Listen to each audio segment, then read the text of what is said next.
A key factor that significantly influenced the decision-makers was a speculation that the children in the building were in danger, and that they had allegedly already been victims of abuse.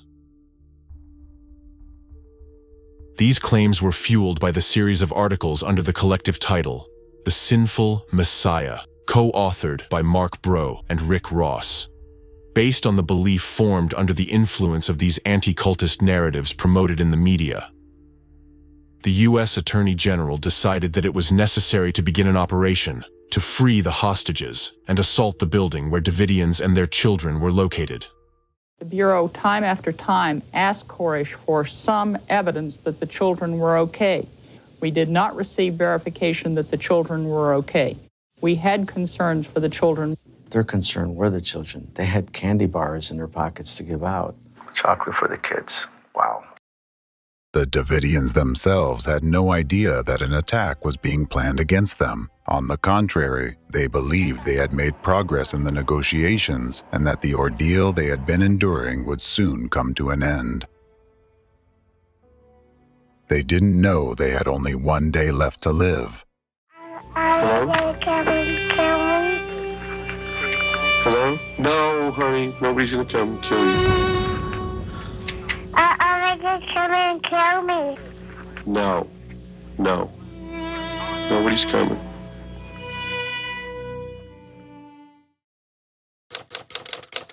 Final day. On the 51st day of the siege, on April 19, 1993, armored vehicles were sent to the building where the besieged were located.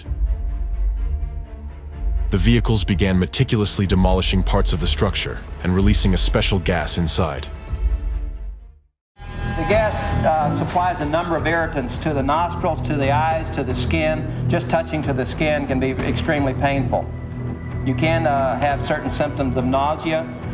You can have certain symptoms of inflammation with regard to membranes. So it is extremely uncomfortable. They would be coughing, choking. They would probably be unconscious. Some of them would probably be dead. Some would be basically inert. They may still be alive, they may still be breathing, but they're not going to be doing anything. The falling walls, destroyed by armored vehicles, effectively killed some of the Davidians, as evidenced by forensic reports. The tank repeatedly drove over their bodies, tearing them apart. Then, a fire broke out in the building, in 3 different places, simultaneously. The officer in charge of the operation refused to allow firefighters to approach the scene, claiming that the Davidians might shoot them.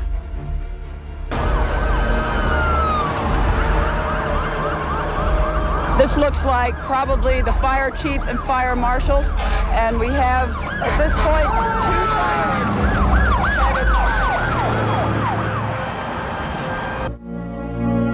When the fire did start and the fire trucks did arrive, I didn't let them in. I held them at the checkpoint because I didn't want the firemen to drive into gunfire. I just wasn't going to permit it. It's a terrible thing and a very terrible decision to have to make. This is not the way to end this. Lead your people out, David. Be a messiah, not a destroyer. After American citizens were poisoned with gas and their house was set on fire, the authorities kept shouting, "Get your people out, David," even though they knew very well that there was no one to come out. Many were already dead at that moment, and the rest were burning alive. This show was staged by the representatives of the law enforcement agencies for the media and possible future investigations in order to avoid responsibility.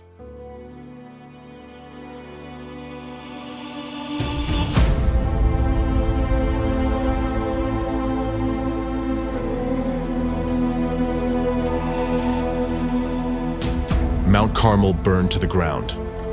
76 people died, including 25 children, some of whom were infants and toddlers under the age of 3.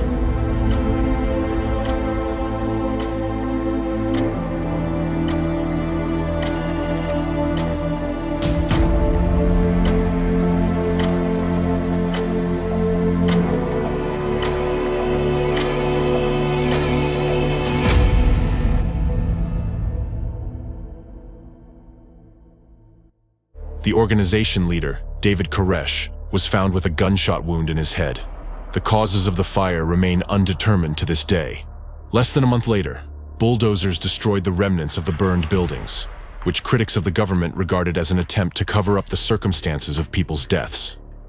A year after those events, representative of the anti-cult gang and deprogrammer Rick Ross, who had a dramatic impact that contributed to the tragic outcome of the Waco events, was already describing David Koresh's personality and characterizing the Branch Davidians in new media, reports in the following way.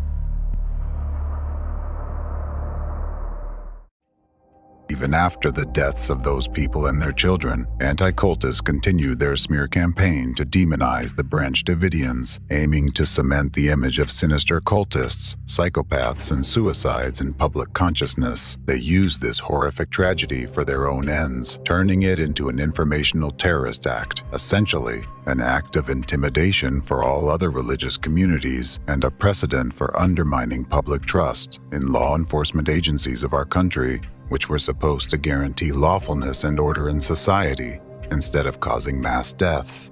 Since the FBI controlled the flow of information about the Davidians in the media, they were never able to share their own version of events with the American public.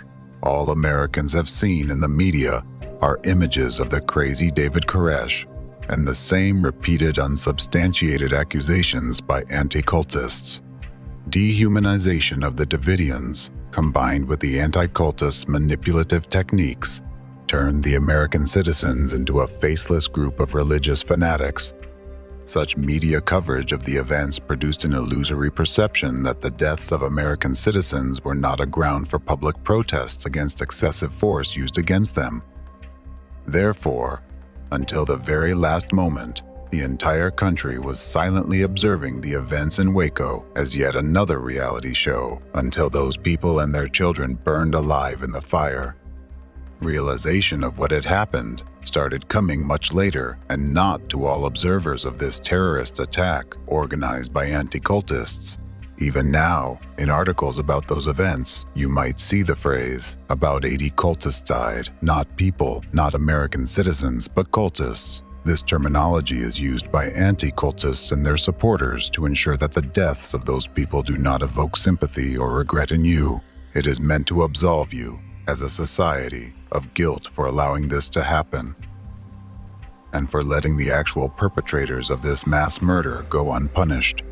The Waco tragedy, the terrible death of all those innocent people and their children, is essentially an act of genocide carried out by anti-cultists through representatives of the authorities and law enforcement agencies.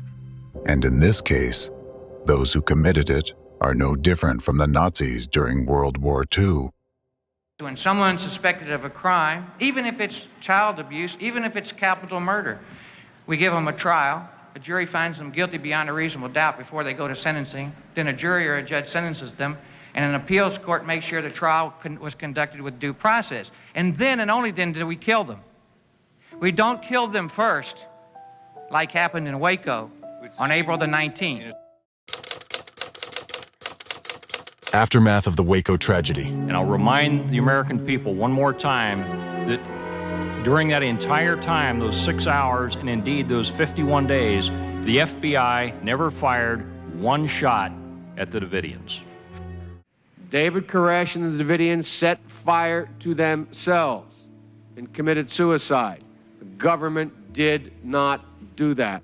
Assertion to me that the media and that the government has made a kind of blanket declaration that the Branch Davidians committed, quote, mass suicide, to equate it to a Jonestown, Guyana suicide, The Bureau's efforts were ultimately unavailing because the individual with whom they were dealing, David Koresh, was dangerous, irrational, and probably insane. I was, frankly, surprised would be a mild word to say that anyone that would suggest that the Attorney General should resign because some religious fanatics murdered themselves. The Waco tragedy became one of the most significant and bloody failures of American intelligence agencies in the country's history. Being under the influence of manipulative techniques by anti-cultists, federal agents committed physical, psychological, constitutional, and judicial violence against American citizens whom they regarded as members of a dangerous cult, thereby despising them and not considering them humans. To this day, this event remains the most severe case of Americans confronting Americans since the Civil War between the North and the South, and it happened as a result of manipulative actions of anti-cultists. American citizens who followed the events in real time were divided by contradictory media reports, actually the result of orchestrated information terrorism by anti-cultists, into those who regarded the Branch Davidians as an insane, suicidal cult, and those who believed the deaths of almost 100 people were due to reckless actions of federal authorities.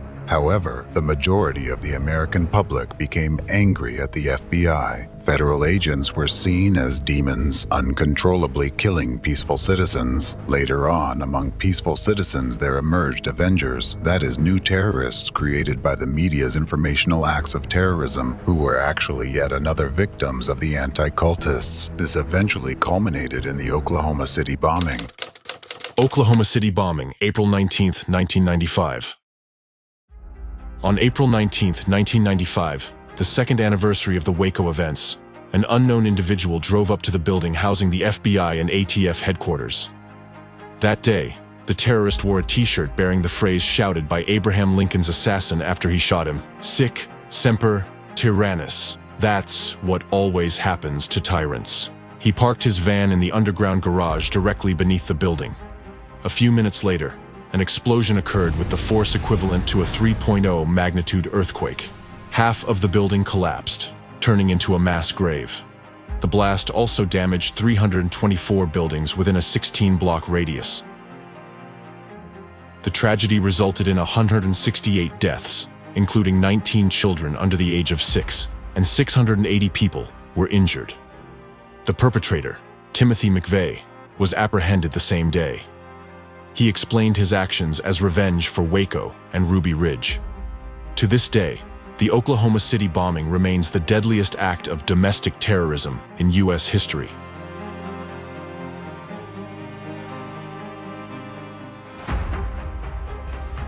And what did you do to these people? You deprived them of life, liberty, and property. You didn't guarantee those rights, you deprived them of them. Waco started this war. Hopefully Oklahoma would end it. The Oklahoma City bombing vividly illustrates the profound impact of the Waco tragedy and the informational terrorist act created by anti-cultists on its basis. For many people, the Waco siege crystallized an already distrustful attitude towards the government, while for those inclined to radical views, those events contributed to regarding the state as a ruthless enemy of its own people. The events in Waco marked the beginning of intensification and radicalization of the anti-government movement within the country. To this day, Americans consider April 19th to be a symbol of confrontation between the people and the government. From that very day, in the eyes of many Americans who witnessed the death of their fellow citizens live on television, America ceased to be a safe land of freedom and democracy. Instead, it became a country where the government could turn against its people.